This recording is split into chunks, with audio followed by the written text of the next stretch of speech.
You're listening to the Turn Autism Around podcast, episode number 165. Today, we are talking about applied research and how to get research from practice to publication and how to make the world a better place for our kids and our clients. Dr. Amber Valentino is the guest. She serves as Chief Clinical Officer for Trumpet Behavior Health. She's also the author of a brand new book called Applied Behavior Analysis Research Made Easy. And she works to support dissemination of behavior analysis to the general parent public population. And she also has a personal website called behavior-mom.com. So you should check that out. The episode is really great. I know when you hear research, you're thinking, this is going to be boring. It is not boring. I think it's filled with really good practical information for everyone listening. So let's get to this important episode with Dr. Amber Valentino.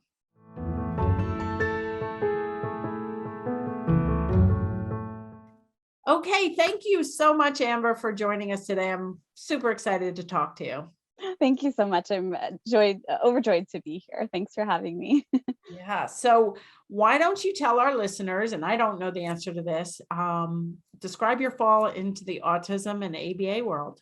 Yeah. So I imagine I have a story that's very similar to other people's story. And that is, I was 18 years old. I was a new college freshman, and I had a work-study job in Ohio, and I ran out of money. The work-study program sort of capped, and I needed a way to pay my bills. So I was searching around campus. This was in the 90s, not to date myself, but I was searching around campus trying to find a job, and I saw this just lovely flyer for working with a kid in his home and doing this thing called ABA. And at that time, I was an English major, so I didn't think that I had any interest in children or working with children in any way. But fast forward, I applied for the job, got the job, and that just started now over 20-year career and commitment to people with autism and applied behavior analysis. And I fell in love with the work then, and I still love it to this day. Yeah, that is a very common pathway. I think, almost all of the professionals I've interviewed have started that way. So yeah, that's well, great. and I was listening to one of your other podcasts, and you were talking about how around that time there really was no managed care at all. There was no support, and that got me thinking of my own experience. And at the time, in Ohio, and everywhere, these families just paid out of pocket. So this family was paying me out of pocket for my time, and all of the therapists 40 hours a week for their young son. They were flying a consultant in from Wisconsin to work with them, and it was interesting to listen to your experience and just to remember where we are and where we are today with services. And there's still a lot of work to be done, but certainly care is a lot more accessible now than it was then. Yeah, definitely. Okay, so you wrote a book, and I just found out about it. I reached out to you for this interview, and you were nice enough to send me an electronic copy of the book, so I don't have it to hold up at this moment, but it's called Applied Behavior Analysis Research Made Easy, a handbook for practitioners conducting research post-certification. It's a mouthful. Huh? Yeah. But ABA research made easy. That's easy. Yeah. So why did you write this book, and how did you get into the whole research world? Yeah, awesome. Well, I'll answer the second question first, because that kind of leads into how I wrote this book. I've always been a practitioner. I've always wanted to be a practitioner, and I have always wanted to help families. And so early in my career was fortunate to be in a position where applied research was kind of a thing. It was a thing people did, and I got integrated early in my career and did some applied studies, published some, but made a pretty significant career change about a decade ago. And at that time thought, well, I'm not really going to do research anymore. I'm taking a job as a clinician. I'm going to have a caseload and work with families and provide supervision and all that good stuff. And that was the case for a few months. And then a wonderful mentor of mine, Dr. Linda LeBlanc, who was at Trumpet Behavioral Health at that time, really showed me that you can be a practitioner and you can do applied research and you can be both. And so I opened the door to seeing research in a different way, and just continued on that path and was able to do some really good work with my clients that was systematic and had good experimental control, and had a story to tell. And so over the years, I've been able to publish that, which has been wonderful. Yeah. Um, So yeah. um, Exciting. I know I've seen Dr. Linda LeBlanc present at conferences, and I know her great work. I've read a lot of her research studies. I haven't had her on the show yet, so I will definitely be Next reaching out guest. to her Yeah. to be my guest. Um, so your book came out, and it recently came out just at the Yeah, end of yeah, 2021. it recently came out. Yeah, so the second part of that was, how did I write a book? It's really funny. I was not planning to write a book. I don't know that a lot of people are. It certainly was a distant goal for me. I thought someday I'd like to write a book, and it's kind of funny. The New Harbinger Publications contacted me and said, "Would you like to write a book?" And I was very pregnant with my son, and I said, "No, I don't want to write a book." That's crazy. But I sat back and thought about it, and I said, well, if not now, when? This might be the opportunity. And so I signed the book contract the day before my son was due. Wow. And it's funny, when we first started working together, we actually didn't have a topic. They kind of contacted me. I'm not really sure how they got my name, but we were talking about supervision, ethics, some of the publications that I have done. And I threw this one in here because we had published a study. My colleague, Dr. Jessica Wanico, and I had published a study about barriers for practitioners in conducting research. And I said, oh, this might be kind of cool. And the publisher did their research and examined it a little bit and said, we think this is the topic. And it was born. So I feel blessed that the opportunity came my way. And, several years later, here we are. We have it in print, and it's available for people to buy. Yeah. So I know we're going to talk about your research studies and my research studies that I've published, because I have also been in the autism world for over 2 decades, and I am very interested in research that really makes a difference. And I get super frustrated when people, are trying to reference on 1995 study on some specific little thing Mhm. and trying to justify, procedures that just don't make sense Mhm. anymore.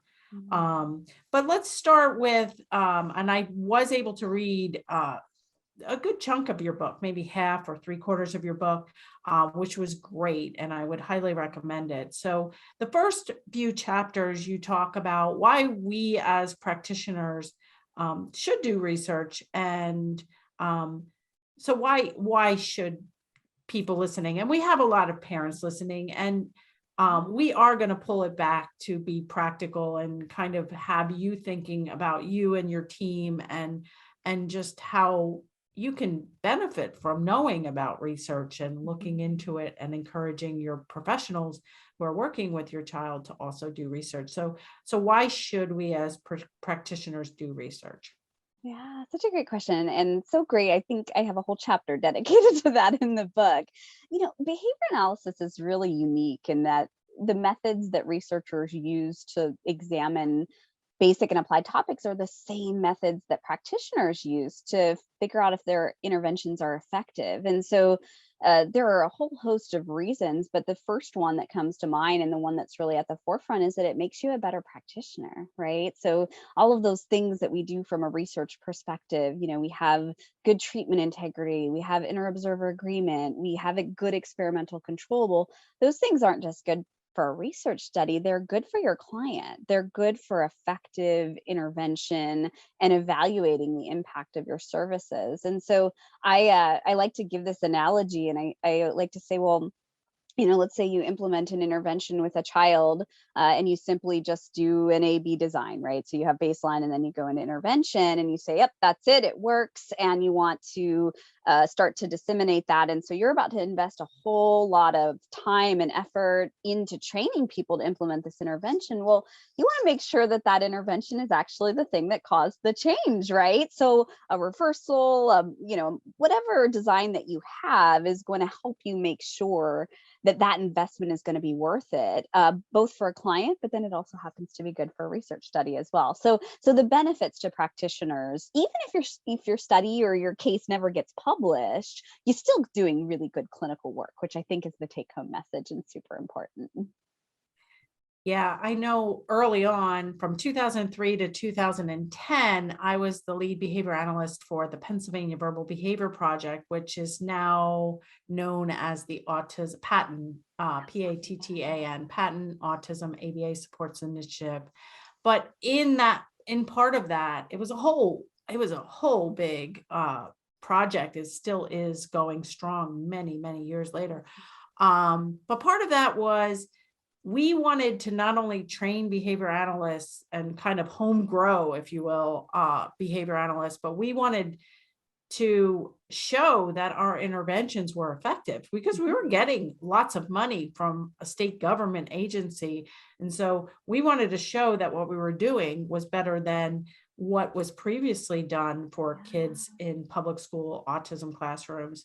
And so part of the initiative was actually requiring behavior analysts to set up little research studies and to have real designs and have observer agreement, and then to meet once or twice a year to actually present those publications. And I think when you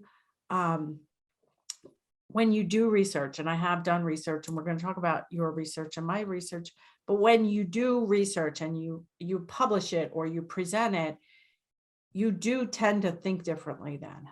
Yeah. After that, you're like, wow, one example, and I think people in my audience will relate to this, is one of the case studies I remember was trying to see if teaching kids to answer questions in like an interverbal response, if that was better with a label to interverbal transfer, or if that was better as an echoic to interverbal transfer. And just picking out these questions to ask, we had lists of questions and we were trying to figure out like what to ask. And I remember one question was, where are prisoners kept? And I was like, oh my God, that is so confusing, because you would need to know, a prison is synonymous with a jail. You would need to know the past tense of keeping is kept. You would need to know, all of this abstract language is so, it makes you realize how complicated language is. For sure. And so when you are really picking out,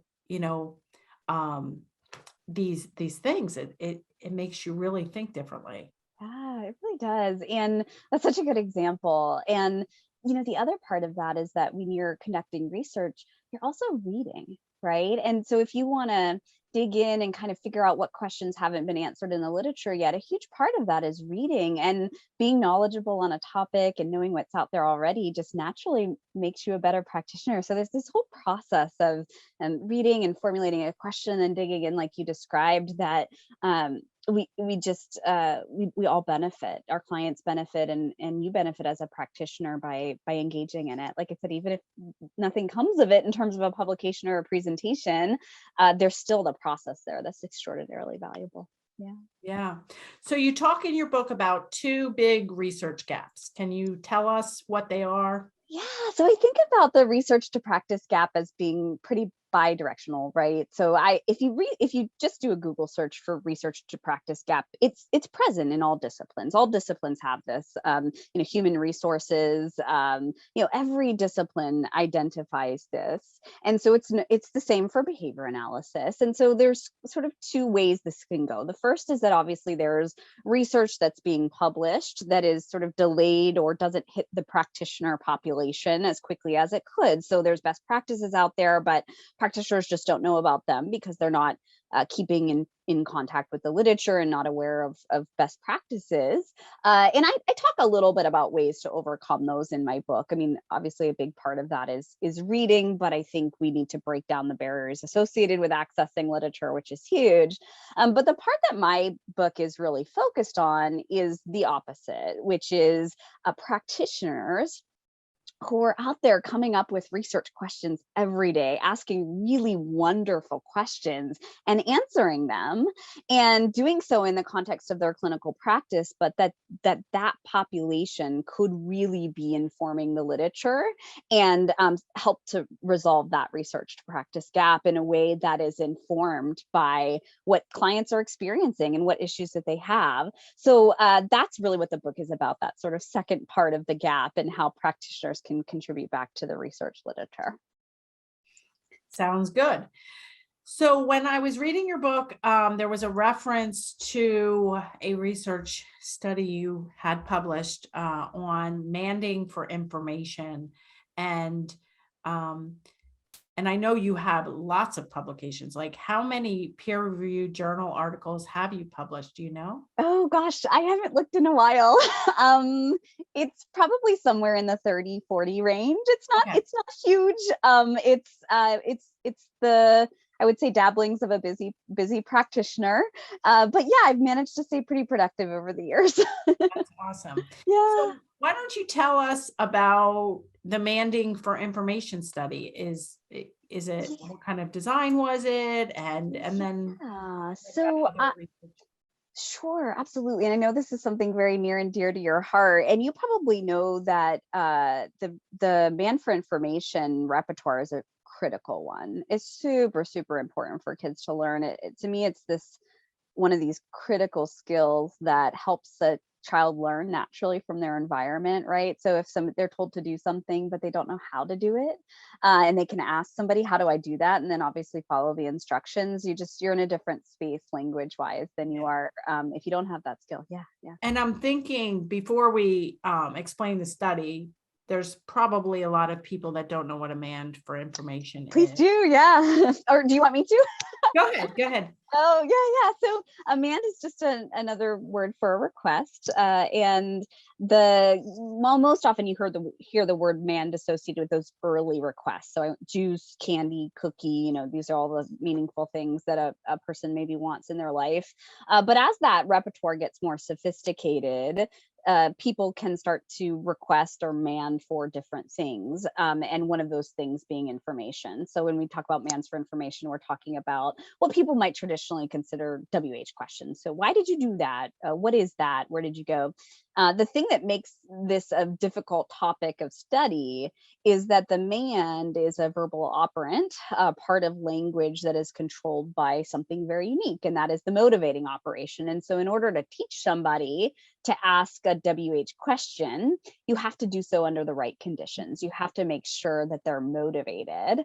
And in the demand for information literature, you have to make sure that they're motivated for that information, which is actually conceptually a very difficult thing to do and set up right. So I have several studies on manding for information, and I will do a shout out to my previous supervisor, Dr. Alice Schillingsberg, who really is at the forefront of this body of literature. She's published a ton, and in fact, several of my publications are with her as first author and me somewhere else in the line.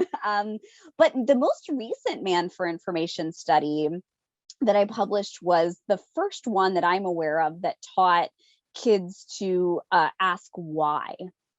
So up until that point, we had not had any studies that demonstrated how to teach that.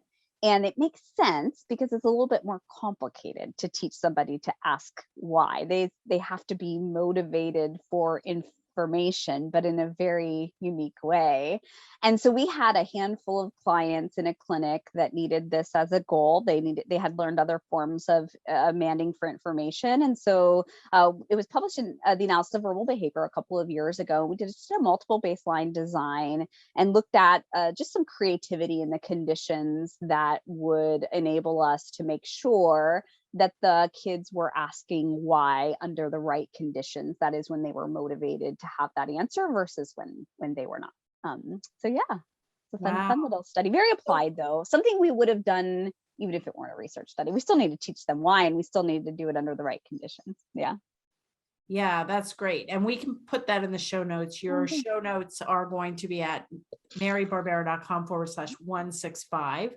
So you can go there, you can send people there, you can watch this video and then look at all the show notes, which is great. And the one thing I will add is, if you're listening and your child is not talking or just requesting with sign language or requesting vocally, just, a handful of things, you're far away from teaching why. And so we usually get items, insight as your first man's, which is kind of combined as a tact. And then there's man's for actions like open and up and those sorts of things. Then there's man's for help, man's yes and no, which is super complicated, man's for attention, which is what we consider joint control, which is complicated. Like, you can't prompt, in my case, Lucas, when he was little, you can't prompt mom, look at the cow, when he has no no interest in the cow, no interest in sharing that. So what you can get is a lot of weird language that gets shaped up if you're trying to teach, why, for instance, when the child doesn't even have man's for attention appropriately. So you can really get messy language. And as part of my verbal behavior bundle course, I have a whole lesson on how to teach the first three, what, where, and which. Now, they don't have to be the first three, but they tend to be easiest to teach. So I have videos to show people how to do that. But each child's different and their motivations are different. And so you really have to know ABA well to be able to pull off teaching man's for information. And some kids just develop it naturally, and then you're great. But for the kids that don't, it's this fine line between teaching rote language and weird language and teaching appropriate language. So research studies like you're describing, Amber, are awesome. Yeah, and it's really interesting when you look back at the man for information literature, and it wasn't called that. So when you look back historically, people didn't know, they were navigating this and figuring it out, but it very much taught those mans under faulty stimulus control, meaning they would basically change the topography of the man to get a kid to ask for candy. So it would be like, "What is it?" And they'd hold up a piece of candy and tell them, say, "What is it?" And the kid would say, "What is it?" And they'd give the candy. Right. So in order for that was effective, they would be able to show that it was effective, but they really just taught the kid that what they were holding up was what is it? Right. That's the new label now instead of candy. So in order to, and you've seen it evolve over the years, but in order to teach it effectively, you have to have something that obviously the child doesn't know what it is, and then teach the child to ask. And then that, of course, can lead later to something reinforcing. But that's very much the early studies, was just changing the topography of a basic man to what is it? And it was effective. But as we've evolved, we've changed the way we set up those experiments. Yeah. Yeah. Yes, no is also an area that can get messed up very quickly. And I know I didn't publish a yes, no case study, but I did one. I presented one. I have a whole lesson within the verbal behavior bundle on how to teach yes, no. And I consider myself, pretty expert at teaching yes and no. And there's a wide open gap. At least there was last time I looked on how to teach yes and no. So These are all good topics and very much related to the content in my courses in both of my books. Let's talk, before we move on to different kinds of research, I do want to talk about the two peer-reviewed journal articles that I published. One is using transfer procedures to teach tax to a child with autism. And that was I co-authored that in 2005 with my BCBA mentor, Dr. Rick Cabina. I also interviewed him on the podcast, and we talked about the article, so we can link that in the show notes. So we don't have to go in depth, but I came up with that study idea actually because Lucas went to a private ABA school for a year and a half. Otherwise, he was in public school his whole life. But he went there, and he would have errors when his therapist who'd come home and go to school said, "Bye, Lucas." He would say, "Bye, Haley," which was his teacher's name at the time, because she was the only one practicing greetings with her name. Oh, But I knew, because I was a new BCBA and I had lived and worked with Lucas his whole life, that I knew that that was a tacting error. Like, he knew all 16 kids in his typical preschool class because we used pictures and quote unquote drilled him with these names.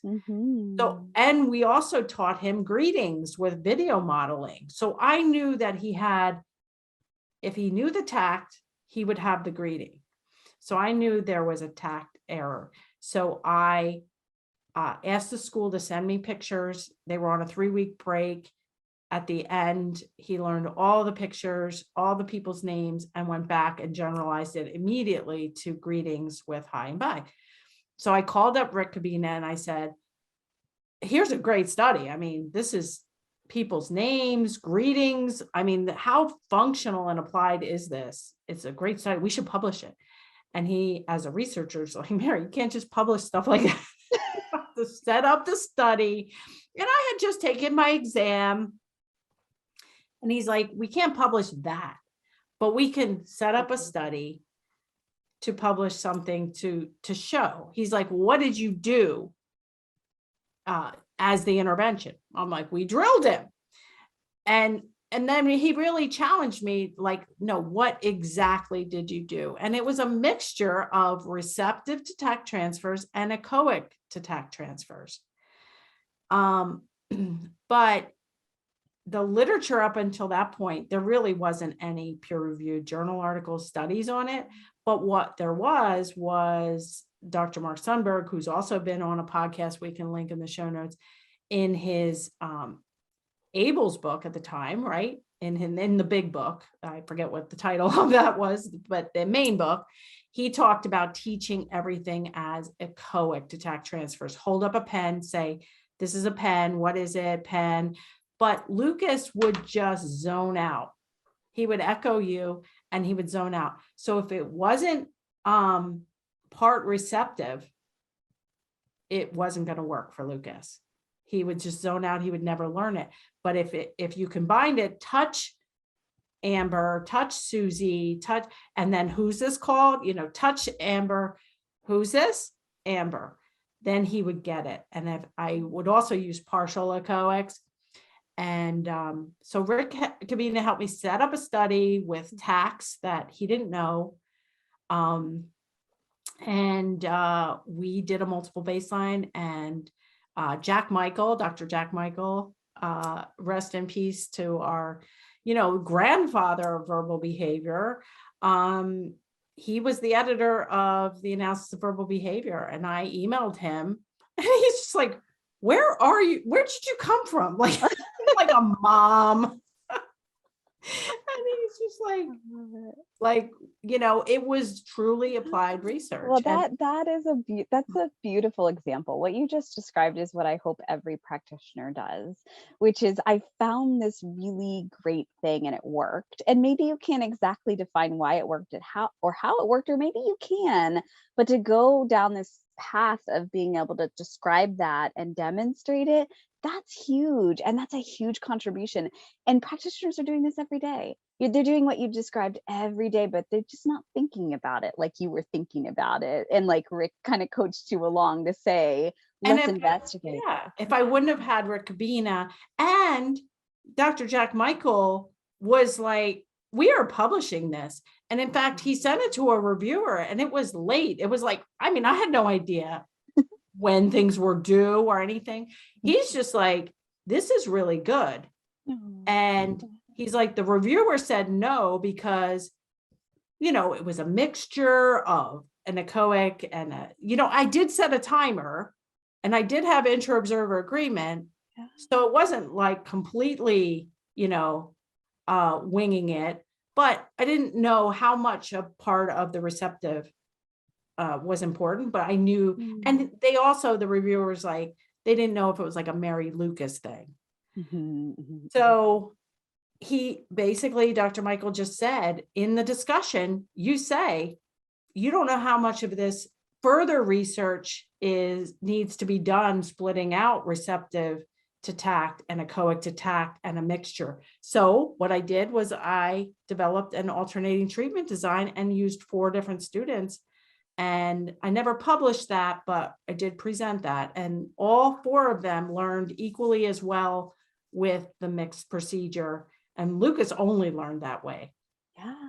Um, That's awesome. And I think that a lot of times practitioners might come into the situation like you did, where there's still a question about what the mechanism of change was or what exactly, and they think, well, I couldn't publish it then. Well, people publish studies all the time where they don't know exactly what the mechanism of change was, or they can't pinpoint something exactly, but that's what research is all about. And as long as you can pinpoint that, and discussion sections are great for that, you say, hey, we didn't know. And this is not exactly how we set up the study, but the next one should look like this. That's beautiful and that's acceptable. And that's what research is all about. And in fact, that's really what applied research is all about. And in its truest form, applied research really is a little bit messy, and that's okay.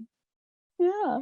And then later I think it was 2007 or 2008, I was at the ABAI conference and there was analysis of verbal behavior had just come out. And people were like, Mary, this study is quoting your work like throughout it. And I ended up meeting the guy. His name is Dr. Chris Blau, and he did his whole doctoral dissertation on transfer procedures using the Barbera and Cabina 2005 study. He's like, I feel like I typed that a zillion times, but there's been multiple studies on transfer procedures. Mhm. Even the is where our prisoners kept. I mean, that was all based on my original study and trying to figure out which transfer procedures worked best. Yeah, yeah, So beautiful. we'll link And that in the show notes. Sorry to go on it. I feel like I want to get your expertise, but at the same time, oh.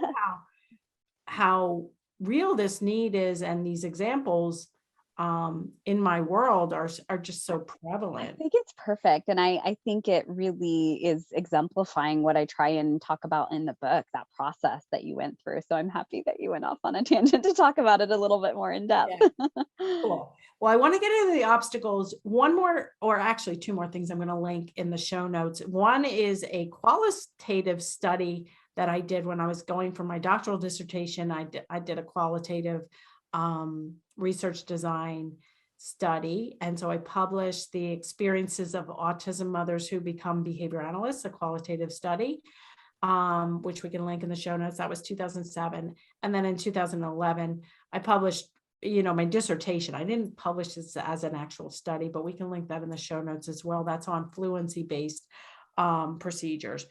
But I do want to get into the obstacles for publication, which you have several chapters as well as additional things. But what do you think are the main obstacles for people to publish research or even to do research? Yeah, it's a great question. And exactly, there's a whole chapter dedicated to this. So in the book, I differentiate between obstacles and barriers. And I consider obstacles to be sort of the things that you need as an individual to address. Like, how do you overcome these personally and individually? And then barriers, I consider to be more institutional, right? Where you need help from other people to get over that barrier and to overcome it. And so, the obstacles that I write about in my book. And this section, I should note, just as a sidebar, is based on a research study my colleague, Dr. Jessica Wanico, and I published in Behavior Analysis in Practice, which was a survey about this very topic. What are the obstacles and barriers that you face as a practitioner?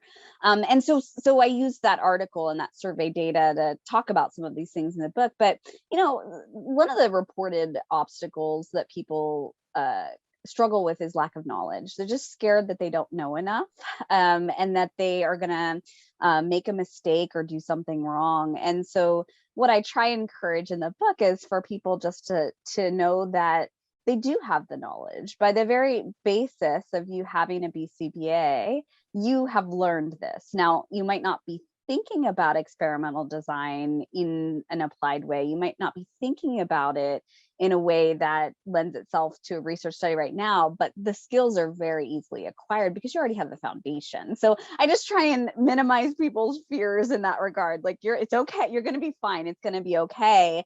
And then, one other obstacle that comes up a lot, and this is much like anything we want to do in life, is time. And so people obviously report, that's great, Amber. I love that. I don't have the time. And so, much like with anything you want to do in life, I usually try and encourage people to realize that they're never going to wake up one day and suddenly have a ton of free time. I think we're all just waiting for the next moment. Like, well, when I get a new job, or I move to a new city, or my kid gets a little older, I'll have time. But you'll never have that. And so you have to make it. You have to make the time. You have to say, I'm going to commit in some way. And maybe that commitment is only 30 minutes or an hour a week, but that's a commitment, and get going. And as I was preparing for this interview, it's interesting. I was looking back at my own research publications, and I graph them. I graph my number of peer-reviewed publications per year, just as a self-monitoring to see how productive I am. And it's funny to look back, because the year that was the most productive for me was the year that I was carrying nearly a full caseload. So I was seeing clients. I had no research as part of my job. And so I think about that, and I write about that in the book, that the times that you feel like you don't have the time is probably the time when you should start, so that you can convince yourself that you can indeed do it. And so the whole book is really geared toward that population, those BCBAs who wake up in the morning, they do an observation in a school, they go supervise an RBT, they go to a center and they have a meeting, they go back to another school, that their days are just packed. They're not sitting in an office all day.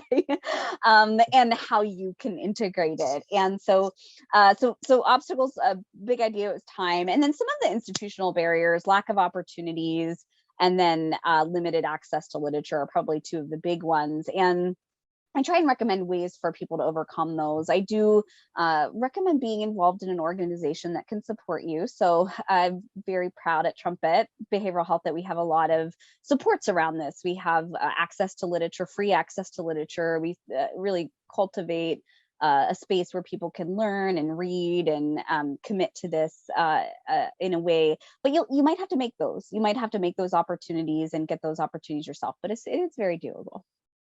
Yeah, that's great. So I think one of the barriers for me is, when you're doing research, people really want to have control and study one little thing, like transfer procedures to teach tax, like break it down to one slice, small slice. And for me, I have a four-step approach that I've created over the years based on my background as a registered nurse, as a mom, as a BCBA, as an advocate, as a researcher with a PhD. And so I want to get the word out to help kids with the whole thing, you know? Um, and so it's not even just the time, it's like, I can't slice out one little minuscule thing. And I get frustrated when applied research is just not, well, it's too big. It's, even within the transfer study that got published, thanks to Rick Cabina and Jack Michael, advocating for it. Um, there's big issues, like with my toddler course, for instance. We use, a shoebox, for instance, and then we say banana, banana, banana as we hand the child a picture of a banana that he puts in the box. So if he says nana or banana, it's part manned because he wants the item to put in the box. It's part tact because he can see it. It's part echoic, and it's listener responding and attention and everything like that. That is multiple control. There's a lot of variables. We're training online. We have no control over what people are actually doing. But I know my methods work. So it's like, how do we get from massive testimonials and transformation and people are seeing, even within Trumpet, I'm sure you have success stories and things that are work, but it's like having the setting up the study and, even, like my example of Lucas tacting the people's names and stuff like that, like that actually would have been a more applicable study to names and, to greetings, generalizing to greetings, but it's like, it's too late. You already made the progress. And there's just so many millions of people that need my stuff that I just, not that I've given up on research, but it's just, it's not just the time. It's like, we're in a hurry to help people. And I know in your situation, you're the same. So like, do you talk about that in your book? Yeah, that's a really great analysis. I appreciate that you thought about it. And you're right, single subject design in particular has this level of specificity to it that, people are trying to replicate your procedures and determine the exact mechanism for change, which has its space and has its importance. And so I think anytime we can do that, particularly when we're doing that with early learners, we should do it. We should demonstrate that, and that makes a contribution. But as you were talking, I also started to consider, and I talk about this in my book, that, you know, behavioralists tend to talk to themselves a lot. We tend to publish in our own journals. We tend to speak our own language, and there is a space for that. And I've done a lot of that in my career, but there's also a lot of different avenues for different types of research, right? And so maybe what you're called to, or other practitioners are called to, is more outcome kind of studies, right? Or treatment package kind of evaluations. And there's a space for that. It may not be a particular behavior analytic journal, or maybe it's in a completely different profession altogether, but there's a lot of really great behavior analysts who have sort of expanded their scope and done things that were different, that were bigger outcomes, larger outcomes, evaluating bigger treatment packages. I mean, Pat Fryman's a really good example of this, right? Who wrote the books Forward. A lot of his stuff is more mainstream, and it's out to psychologists and folks that aren't necessarily looking at single subject design as the only way that you can demonstrate something, or that is a space where you can demonstrate a particular thing. But there are all sorts of avenues. So I would encourage practitioners to certainly do the small single subject design, demonstrate when you can and when there's that level of specificity involved, but to think outside of the box in terms of audiences, and maybe what you're trying to do is evaluate a bigger treatment package and some bigger picture outcomes with lots of kids. That there's certainly an audience for that, and certainly an outlet for that. Yeah. Yeah. So one of the obstacles too is getting things accepted for publication. I know I had pretty good luck with, the two studies that I published without a lot of revisions and that sort of thing. But recently, actually, Rick Kameen and I also wrote up a case study recently. And within a month, we wrote it up about a year ago, or over a year ago. And it it doesn't have as good of a design.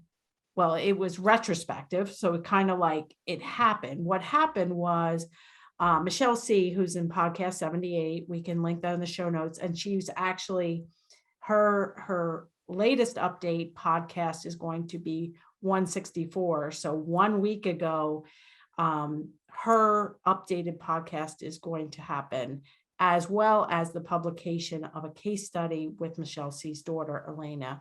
And so we can link all that in the show notes. But what happened was Elena was diagnosed with autism in February of 2020. And with mom, who's a high school teacher by training, who just had a second baby, was at home and was trying to get the diagnosis and into ABA quickly. Her daughter was, had 2 words. She would scream, she would scratch herself, open wounds. That's how bad she would tantrum at times. And the world shut down. And the world shut down to the point where she got no services, no Zoom services, nothing. And she found my online course, and within 33 days, and part of my online course is baseline language assessment, writing down. So she actually had an Excel sheet with 2 words in 1 hour. And then at the end of the course, we say the same thing, get a language assessment. And at that point, she had in 1 hour, 180 words and phrases, prepositions, contractions, a miraculous turnaround, which Michelle talks about in podcast 78. And she also then, because she was posting in the group, like, oh my God, I have all this. I'm like, I need to talk to you. So before I asked her if I could record it and just kind of pretend it was a podcast. I had no idea what she was going to say. And in that podcast, she was talking about how she had a standardized language test from right before the diagnosis at a 0 to 3 month level. One of the lowest test was 0 to 3 months, probably functioning at more of a 9-month-old level for language. And then right after she took the course, she again got the test. And at that point, Elena was only 26 months old. And her standardized speech test, one of them was a high of 30 months. So that, to me, as somebody, like, I have had this before where the VB map really correlates with a standardized assessment that matches like a 30-month-old level or something. Meanwhile, I don't think we do enough of that, where we're pulling in other standardized tests to show progress. And one of the good things about that case study, which we can link in the show notes, is all the variables were gone. Like, she didn't have any services. She didn't leave the house. Her mom was the only person. She was just going by the videos. She wasn't even asking for help. Nobody looked at the videos. Nobody gave her any feedback, which can only certainly help. So, at some point, then Rick Kavina and I just decided we're going to publish this as a white paper, because we do think it's important to get out there. So would you have any advice for practitioners in that situation where, should you just present it, on your own? Yeah, absolutely. I'll send you the reference afterwards, but Gina Green wrote an article around like the 2008 timeframe where she published a traditional case study. So in traditional kind of psychology research, there is such a thing as a case study that is not single subject design per se, but is a very detailed and documented history of somebody's diagnosis, their symptoms, and then a very detailed description of the intervention that took place. And so what you just described to me was a traditional case study that absolutely could be published. And the really great thing about Gina Green's paper is she talks about how these case studies are very important for people to publish, because, as you probably know, one of the criticisms of ABA is there haven't been any large scale randomized clinical control trials of ABA. And managed care companies are starting to highlight this and talk about it. And her point, and this was beyond, this was before the discussions that we're having today, but was the more of these case studies that we can publish, the more we can demonstrate the effectiveness of our intervention. And that has been historically how interventions have been demonstrated to be effective, is with these single case studies. So I absolutely think there's an avenue for that.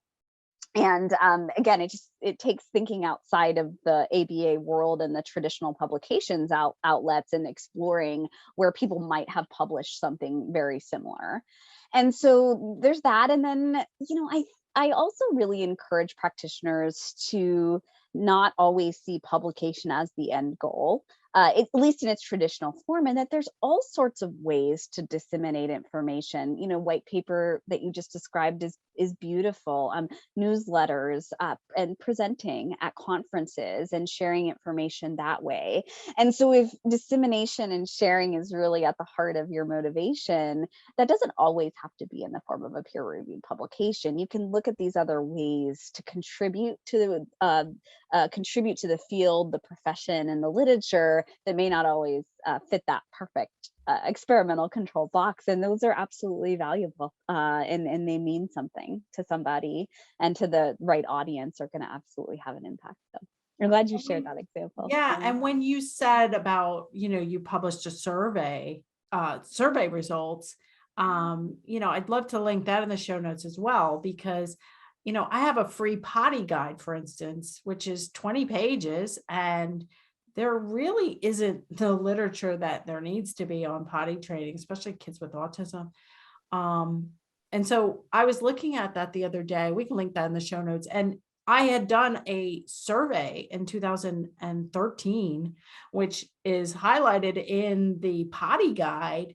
And it shows that, typically developing kids are potty trained by 3, usually, and definitely by 4, and only 50% of kids with autism were potty trained. I mean, this is like 300 people in 2013, but I'm thinking, you know, now with my audience, I mean, I could do surveys all day long. Yeah. And that's the other thing, is you can also partner with agencies or schools, or I might even in the future open up a whole research arm of my turn autism around courses and community.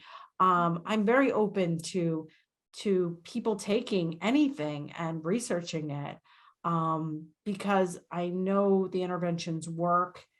And maybe some of them don't, maybe some of them need to be tweaked. I'm sure that with coaching on top of the online, we could make massive improvements.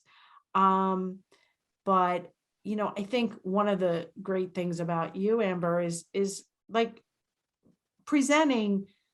Publication doesn't have to be the goal. We just want to get the best procedures out to the world as quickly as possible. And I think you are an example to show that we can collaborate, we can work together to really make the world a better place.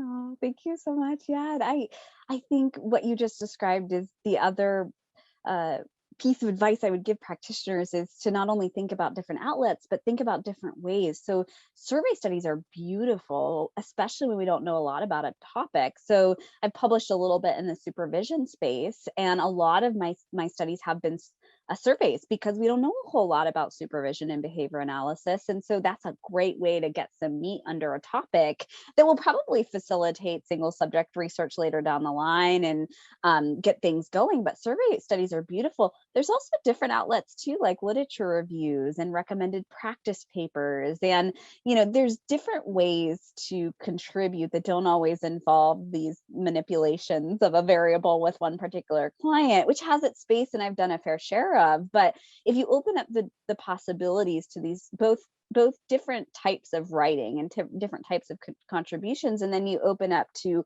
outside of the behavior analytic world, you don't have to force yourself into something you aren't interested in or doesn't work for the work you're doing. You can take what you're doing, you just have to find the right audience and the right outlet and the right way to do it. And that's really what I want practitioners to do.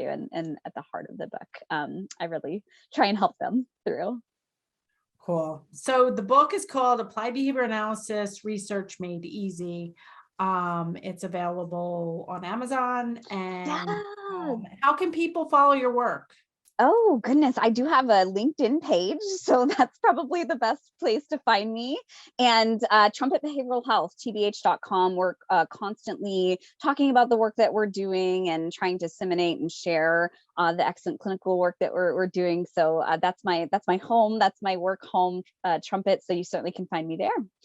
Awesome. Well, we will put a bunch of these documents in the show notes. I think it'll be a really valuable resource for practitioners, especially, and even for parents.